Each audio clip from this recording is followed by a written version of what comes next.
이 시간 우리에게 주시는 하나님의 말씀 마태복음 28장 18절에서 20절까지 말씀입니다. 신약성경 52쪽에 있습니다. 예수께서 나와 말씀하여 이르시되 하늘과 땅의 모든 권세를 내게 주셨으니 그러므로 너희는 가서 모든 민족을 제자로 삼아 아버지와 아들과 성령의 이름으로 세례를 베풀고 내가 너희에게 분부한 모든 것을 가르쳐 지키게 하라. 볼지어다 내가 세상 끝날까지 너희와 항상 함께 있으리라 하시니라. 아멘. 지상명령, 왕의 명령, 교회의 머리이신 그리스도의 명령에 대한 말씀을 나누려고 합니다. 마태복음은 왕의 복음이라 부릅니다. 마태복음 1장 21절 말씀입니다. 아들을 낳으리니 그 이름을 예수라라. 이는 그가 자기 백성을 그들의 죄에서 구원할 자이심이라 하니라. 여기 보면 분명하게 자기 백성이 나옵니다. 자기 백성이 있다는 것은 그 백성을 다스리는 자 또한 있다는 말씀이죠. 마태복음은 분명히 자기 백성이 있고 그 백성을 다스리는 자가 있다. 그렇게 말씀하고 있습니다. 다스리시는 분, 다스리시는 왕, 자기 백성을 다스리시는 왕은 예수 그리스도이십니다. 오늘 말씀을 보면 제자들이 부활하신 예수님을 배웠고, 예수님이 부활하신 이후에 제자들이 부활하신 예수님을 배웠고 경배합니다. 그 이전에 알던 그런 모습이 아니라 예수님은 부활하신 분이십니다. 그래서 사람의 그 시각으로 바라봤던 그 모든 것들을 내려놓고 부활하신 주님께 경배합니다. 부활하신 예수님, 경배받으시기에 합당하신 분이십니다. 예수님께서 제자들에게 말씀하십니다. 18절 말씀입니다. 오늘 읽었던 말씀 18절. 예수께서 나와 말씀하여 이르시되 하늘과 땅의 모든 권세를 내게 주셨으니. 여기 보니까 어떤 권세라고 했나요? 하늘과 땅의 모든 권세. 하늘의 권세이기도 하고 땅의 권세이기도 하고 모든 권세, 하늘과 땅의 모든 권세를 내게 주셨다. 예수님이 그렇게 말씀하시는 거예요. 하늘과 땅의 모든 권세가 있는 부활하신 주님이십니다. 교회의 머리이십니다. 하늘과 땅의 모든 권세, 제한이 없는 권세죠. 하늘의 권세, 땅의 권세, 모든 권세, 제한이 없는 권세. 그 권세가 예수님에게 주어졌다고 말씀합니다. 예수님은 유대인의 왕만이 아닙니다. 히브리 사람들만, 유대인들만 믿어야 될 그런 왕이 아니라는 거죠. 온 세상의 왕이십니다. 마태복음에서 강조하는 예수님은 하늘과 땅의 모든 권세를 받은 하나님 나라의 왕이십니다. 오늘 말씀은 소위 지상명령, 그렇게 불립니다. 우리가 읽은 본문이 지상명령입니다.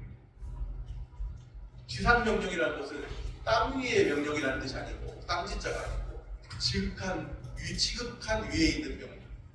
예수님이 이제 마지막 공생애를 마치시고 이제 예수님이 하늘로 승천하시기 직전에 마지막 남겨두신 명령, 지상명령, 지극히 위에 있는 명령, 지상명령.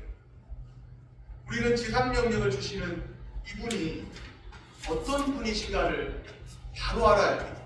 지상명령을 주시는 분이 어떤 분이십니까? 왕이신 예수 그리스도입니다. 자기 백성을 다스리는 왕이신 예수 그리스도이십니다. 지상명령은 곧 왕의 명령이라는 말씀이죠. 지상명령은 왕명입니다. 오늘 말씀 19절, 20절이 지상명령인데요. 19절, 20절을 우리 한 목소리로 읽겠습니다.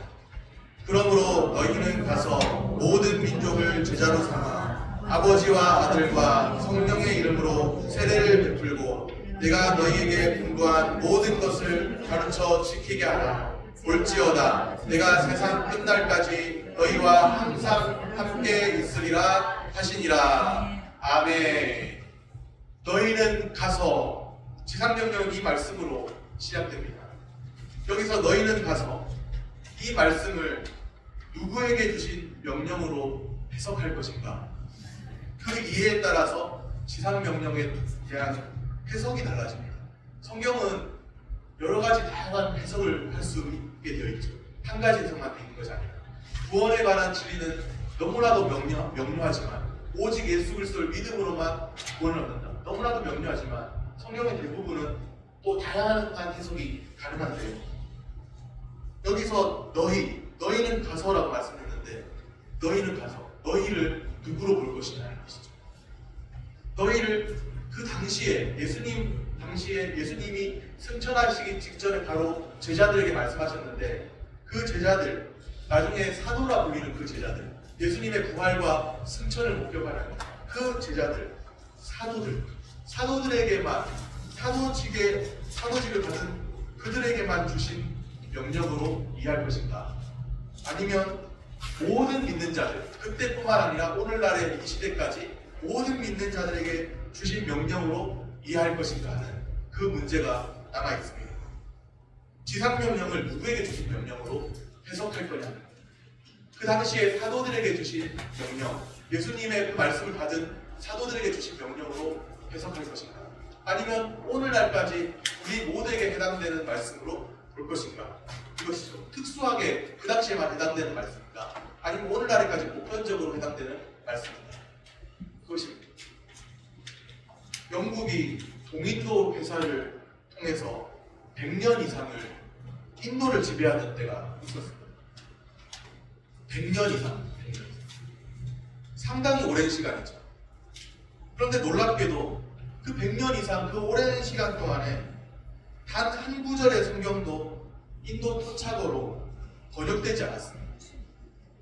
영국은 기독교가 있는 국가인데 인도에 단 한 구절의 성경도 인도 토착어로 번역되지 않았다는 거예요. 그러던 중에 1793년에 영국 시골의 한 비천한 구두 수선공이 은혜를 받습니다. 인도의 식민지 백성들에게 관심을 보입니다. 그러면서 상황이 달라집니다. 그 구두 수선공이 누구냐? 현대 선교의 아버지라 불리는 윌리엄 캐리. 이 윌리엄 캐리 당시에 널리 퍼져 있던 신학적 편견이 있었습니다. 그 신학적 편견은 무엇인가? 지상명령은 사도들에게만 제한적으로 주신, 그 당시에만 해당되는 특수한 명령이지 우리에게 주신 것이 아니라는 거예요. 지상명령은 사도들에게 특수한 상황에 주신 명령이다. 그런 편견, 신학적 편견이 있었습니다. 지상명령을 사도들에게만 제한적으로 주신 것으로 이해했죠. 특수한 상황에서 특수하게 주어진 명령이다. 그런 신학적 편견 때문에 선교가 빛을 보지 못하고 있었습니다. 그런데 윌리엄 캐리가 등장했잖아요. 그의 등장과 함께 선교가 다른 장상을 띠기 시작합니다. 지상명령은 1차적으로 분명히 그 당시에 사도들에게 주신 말씀이 분명합니다. 그런데 이와 동시에 이 명령은 모든 믿는 자들에게 주시는 하나님의 말씀이라는 것이죠. 지상명령은 모든 믿는 자들에게 주시는 하나님의 말씀이라는 거예요. 한번 성경을 통해서 생각해 보면 좋겠습니다. 사도행전 8장에 보면 스데반 순교 직후에 교회에 큰 박해가 일어났죠. 그 박해로 인해 사람들이 흩어졌습니다. 사도행전 8장 1절에 보면 사도 외에는 다 유대와 사마리아 모든 땅으로 흩어지니라. 사도 외에는 다 흩어졌습니다. 이 흩어진 사람들은 사도가 아니거든요. 사도가 아닙니다. 사도 외에는 흩어졌습니다. 그리고 흩어진 사람들이 있는데 그들은 흩어진 사람들은 사도들은 남아있었고 예루살렘 밖에서 현장 가운데서 남아있었고 흩어진 사람들은 분명히 사도가 아닙니다. 그런데 그들이 흩어지면서 무슨 일을 했나요? 사도행전 8장 4절에 보니 그 흩어진 사람들이 두루 다니며 복음의 말씀을 전할세. 흩어진 사람들이 두루 다니며 복음의 말씀을 전했습니다. 큰 박해를 피해 흩어진 사람들이죠. 그 흩어진 사람들이 두루 다니면서 복음의 말씀을 전했습니다. 큰 박해를 피해 흩어졌습니다. 그렇게 흩어지면서도 하는 일이 있습니다. 성경은 그 하는 일이 무엇인가를 기록해놨죠. 주님이 남겨두신 지상명령에 순종하고 있는 겁니다. 지상명령은 사도들만 순종해야 할 명령이 아닙니다. 오늘날 우리에게도 주신 말씀으로 받으시기를 바랍니다. 유대교와 기독교에 큰 차이가 있는데 그 큰 차이가 무엇인지 아십니까? 여러 가지 차이점들이 분명히 있겠죠. 그 중에 하나는 유대교는 다른 종교와 달리 전도를 하지 않는 독특한 종교라는 거예요. 전도를 하지 않는 거예요. 유대교는 선민이라 자처하는 그들만이 유대교의 회원이기 때문이죠. 택함받은 백성, 선민. 그들은 택함받은 백성이라. 그 선민이라 자처하는 그들만이 유대교의 회원입니다. 유대교는 굳이 다른 이방인에게, 다른 민족들에게 전도할 필요가 없습니다. 자녀들에게 신앙교육만, 자신들의 자녀들에게 신앙교육을 철저히 하면 될 것이죠. 그런데 기독교는 유대교와 다릅니다. 모든 민족을 제자로 삼아 이렇게 말씀하신 그 말씀에 순종해야 합니다. 그러기 위해서 제자 삼아야 합니다. 복음 전도를 위해 누군가는 가야 합니다.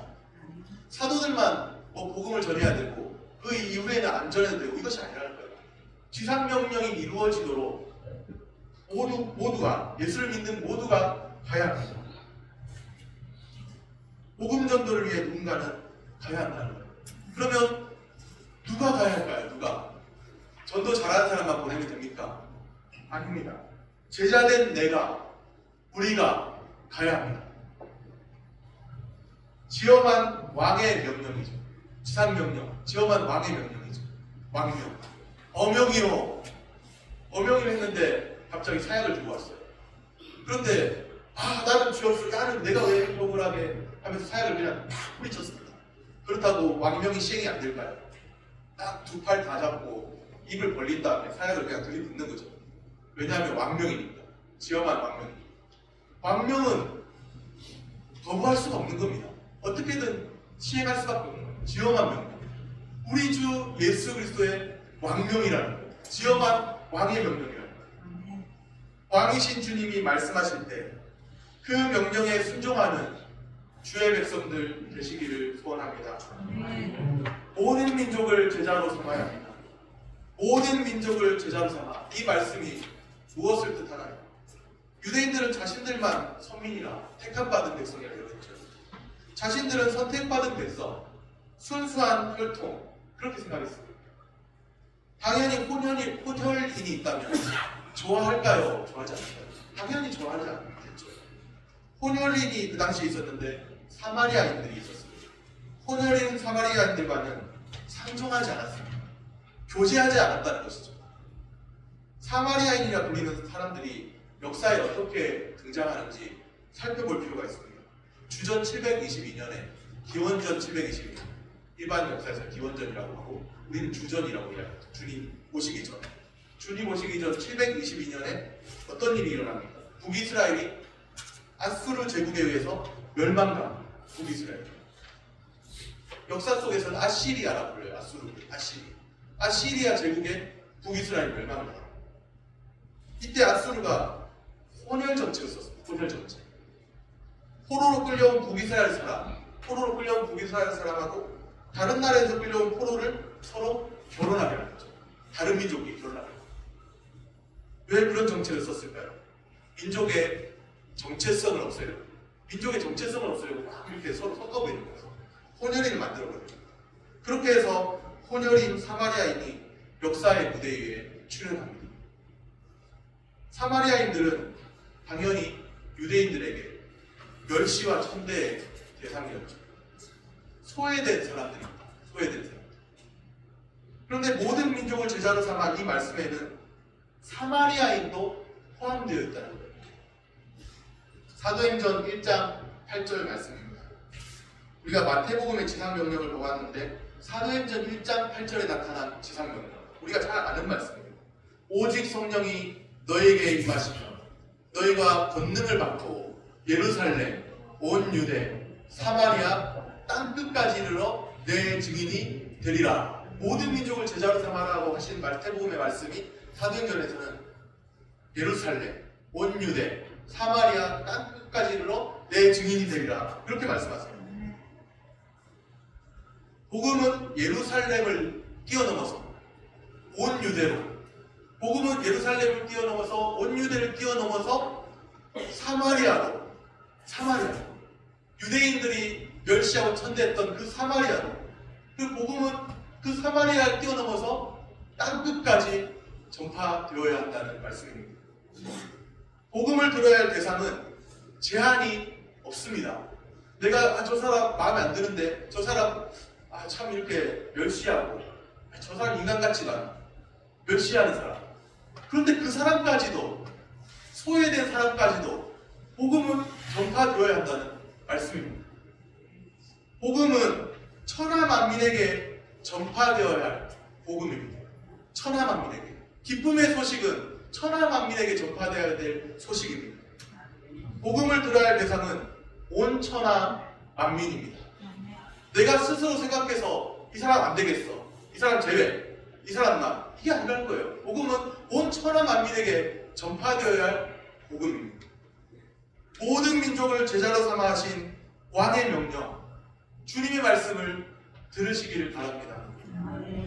지상명령은 성도의 삶과 교회가 추구해야 할 어떤 방향성을 제시해 줍니다. 우리가 어떻게 살아가야 할지 잘 모르겠다, 교회가 어떤 방향으로 나가야 할지 잘 모르겠다, 지상명령이 그 방향성을 제시해 준다는 거예요. 성도의 삶이 어떤 삶이 되어야 하는지, 교회가 추구해야 할 방향성이 무엇인지를 지상명령이 제시해 줍니다. 지상명령의 그 핵심은 제자 삼는 것입니다. 먼저 우리가 누가 되어야 돼? 어떤 사람이 되어야 돼? 제자가, 참 제자가 되어야 할 겁니다. 먼저 우리가 참 제자가 되어야 할 겁니다. 또 다른 영혼들을 주님의 제자 삼아야 합니다. 먼저 우리가 주님의 참 제자가 되고, 또 다른 사람들을 주님의 제자 삼아야 합니다. 우리가 제자가 되어 있지 않다면 이 말씀을 수행할 수가 없는 거예요. 제자들에게 주신 말씀이기 때문에. 먼저 우리가 제자가 되고, 우리가 주님의 참 제자가 되고, 입술만의 고백이 아닌 우리의 삶 속에서 주님의 참 제자가 돼서 주님을 따르고, 그리고 또 다른 사람들을 제자 삼아야 한다는 말씀입니다. 지상명령은 왕의 백성들이 싫으면 그냥 뭐 잠깐 기로해도 되겠지, 그런 것이 아니라 절대적으로 순종해야 할 왕명입니다. 마태복음에는 왕의 명령과 더불어서 왕의 약속이 있습니다. 왕의 명령이 있고 왕의 약속이 있습니다. 명령과 함께 약속이 주어집니다. 무슨 약속일까요? 우리 마태복음 28장 20절 끝부분에 보면 이렇게 말씀합니다. 볼지어다 내가 세상 끝날까지 너희와 항상 함께 있으리라. 아멘. 이것이 바로 약속입니다. 왕의 명령을 수행하기 원하는 그 사람들에게 주어진 왕의 약속, 무엇인가? 근심은 많고 걱정 많고 염려 많은 세상인데, 내가 주님의 참 제자로 살기 원하는데 주님 참 안 됩니다, 답답합니다, 근심할 일이 많고 염려할 일이 많고 안타까운 일도 많고, 내가 주님의 참 제자로 살기 원하는데 안 됩니다. 주님, 내가 주님의 참 제자로 살기 원하는데 어떻게 해야 할까요? 주님이 약속하셨죠. 볼지어다 내가 세상 끝날까지 너희와 항상 함께 있으리라. 왕의 약속입니다. 왕이신 예수 그리스도의 약속입니다. 자기 백성과 함께 하시겠다는 약속입니다. 마태복음은 그 복음서의 시작을 어떻게 시작했느냐 하면 임마누엘, 성육신 사건으로부터 시작했습니다. 그리고 그 끝이 지상명령과 더불어 주어진 임마누엘 약속으로 끝이 납니다. 임마누엘로 시작해서 임마누엘로 끝난다는 거예요. 하나님의 아들이 사람이 되신 것은 우리를 하나님의 자녀 삼으시기 위함입니다. 영접하는 자, 곧 그 이름을 믿는 자들에게 하나님의 자녀가 되는 권세를 주셨습니다. 말씀이 육신이 되어 우리 가운데 거하셨고, 영접하는 자, 곧 그 이름을 믿는 자들에게는 하나님의 자녀가 되는 권세를 주셨어요. 요즘에 제가 보는 책 중에 단출인 신격화 교리라는 책이 있습니다. 교부들이 고대교회부터 해서 교부들이 신격화라는 희한한 용어를 썼더라고요. 그 불경스러운 용어인데 희한한 용어를 썼더라고요. 그런데 그들이 주장하는 게 뭐냐면요, 하나님이 사람이 되신 것은 사람이 하나님 되기 위함이다, 이렇게 말하면서 인간의 본질 변화는 아니다, 신과 같이 본질 변화한다는 건 아니다, 그러나 그 정도로 높였다는 거예요. 동방교회 전통의 신격화교회. 우리는 구원 서적을 가지고 이야기하죠. 그런데 동방교회, 서방교회는 구원 서적을 가지고 이야기하고 칭의와 성화를 보통 이야기하는데, 의롭다 하심과 거룩하게 하심을 가지고 보통 이야기하는데, 동방교회 전통에서는요, 하나님이 사람이 되신 것은 사람이 하나님 되기 위함이다. 그런데 이제 여기서 더 나가서 중세 신비주의자들은 그걸 이용해서 사람이 경배받기 합당한 대상이다, 이렇게 말하는 거예요. 잘못된 거거든요. 사실은 그 교부들의 말에 문제가 있어요. 제가 볼 때는 사람이 어떻게 하나님 됩니까? 그건 성경적인 표현도 아닙니다. 그런데 명확한 것은요, 하나님의 아들이 사람이 되셨잖아요. 그것은 사람이 하나님의 아들 되기 위함, 하나님의 자녀 되기 위함, 하나님의 자녀. 말씀이 육신이 돼서 우리 가운데 오신 것은 영접하는 자, 분명하게 되어 있습니다. 요한복음 1장 12절에 영접하는 자, 곧 그 이름을 믿는 자들에게 하나님의 자녀가 되는 권세를 주려 하십니다. 하나님의 아들이 사람이 되신, 사람의 몸을 입고 성육신 하신 것은요, 우리를 영접하는 자들에게 하나님의 자녀 삼으시기 위해서. 또 마태복음의 표현에 보면 하나님의 아들이 사람이 되신 것은 우리와 함께 하시기 위해서요. 임마누엘, 우리와 함께 하시기 위해서요. 왜 이 땅에 오셨어요? 우리와 함께 하시려고. 하나님이 우리와 함께 하시기 위해서, 하나님이 사람과 함께 하시기 위해서. 하나님의 아들이 사람이 되신 것은 하나님이 우리와 함께 하시기 위해서입니다. 임마누엘, 하나님이 우리와 함께 계시다면. 마태복음의 알파, 오메가가 있는데, 마태복음의 시작, 끝이 있는 헬라어 단어의 알파가 시작이고요, 끝이 오메가입니다. 헬라어 단어. 그런데 마태복음의 알파, 오메가가 있는데, 마태복음의 시작은 임마누엘, 볼지어다 처녀가 잉태의 아들을 낳으리니 그 이름을 임마누엘이라 하리라. 이를 번역한즉 하나님이 우리와 함께 계시다 함이라. 그런데 마지막은요, 볼지어다 내가 세상 끝날까지 너희와 항상 함께 있으리라. 시작과 끝이 하나님이 함께 하신다는 거예요. 왕이신 그리스도가 우리와 함께 한다는 거예요. 우리 평생도 우리의 예수 그리스도를 믿음으로 시작한 그 시작 지점과 우리가 예수 그리스도를 믿고 마지막 주님 앞에 들려 올려가는 날까지, 그 마지막 순간까지 우리의 한 평생을 임마누엘 약속이 함께합니다. 참 제자로 살기 원하고 하나님의 백성으로 살기 원하는 그 사람들에게, 모든 믿는 자에게 임마누엘 약속, 하나님의 약속이 우리와 함께합니다. 임마누엘 약속이 없다면, 하나님이 우리와 함께 하신다는 약속이 없다면 우리가 지상명령 수행할 수 있을까요? 감당할 수 있을까요? 얼마나 염려 많고 근심 많고 내 몸 하나 챙기기 벅찬데 다른 사람을 걱정합니까? 주님이 우리와 함께 하시지 않는다면, 그 약속이 없다면 우리가 감당할 수 있을까요? 내 주변에 돌아볼 사람도 많은데 무슨 세상 끝까지 이야기합니까? 안 되죠. 내 한 번 감당하기 벅차죠. 하나님의 약속이 없다면 안 되는 겁니다. 주님이 우리와 함께 하시겠다는 약속이 있습니다. 임마누엘 약속이 있기에 지상명령에 순종하는 삶을 살 수 있습니다. 임마누엘 약속은 오순절날 성령이 강림하심으로 성취되었습니다. 부활하신 주님이잖아요. 하늘 보자 우편에 앉으셨다고 우리는 고백하잖아요. 예수 그리스도께서는 십자가 지시고 부활하셨고 승천하셨고 하늘 보자 우편에 앉으셨다. 우리는 사도신경을 통해서도 그렇게 고백하잖아요. 그러면 하늘 보자 앉아 계신데 어떻게 예수님께서 자기 백성들과 함께 하신다는 말씀입니다. 우리와 함께 하시겠다고 했는데 지금 예수님은 하늘 보자 우편에 앉아 계시다면서요.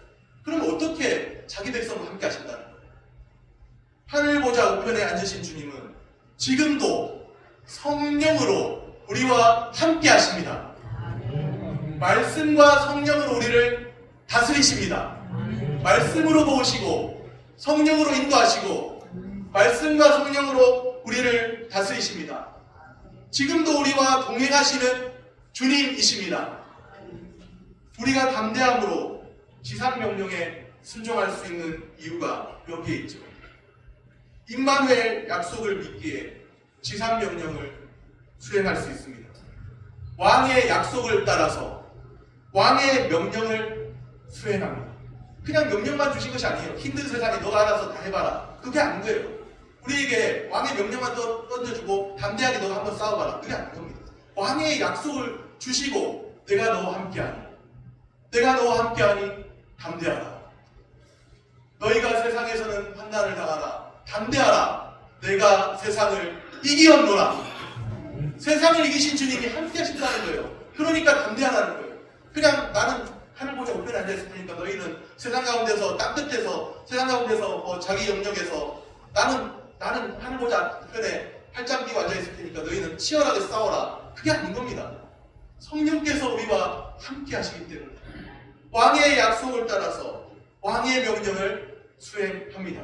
근심 많고 염려 많고 답답함이 있어도 왕의 약속을 믿기 때문에 우리는 살아갈 소망이 있는 줄로 믿습니다.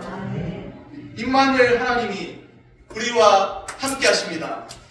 임마누엘 주님의 약속을 기억하고 지상명령을 수행하시기를 축복합니다.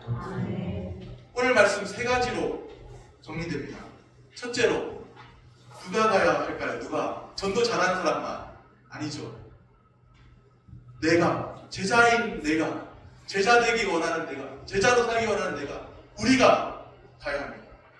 둘째로, 천하 만민에게 전파되어야 될, 이 복음은 천하 만민에게 전파되어야 될 가치 있는, 유일한 가치가 있는 기쁨의 소식이라.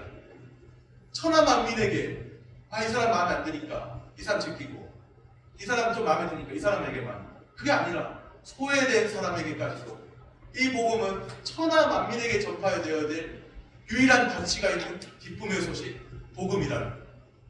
셋째로, 왕의 약속을 따라서, 나 홀로가 아니라, 나 홀로 싸우는 것이 아니라 왕의 약속을 따라서 왕의 명령을 수행합니다. 임마누엘, 주님의 약속을 믿습니다. 기도하겠습니다.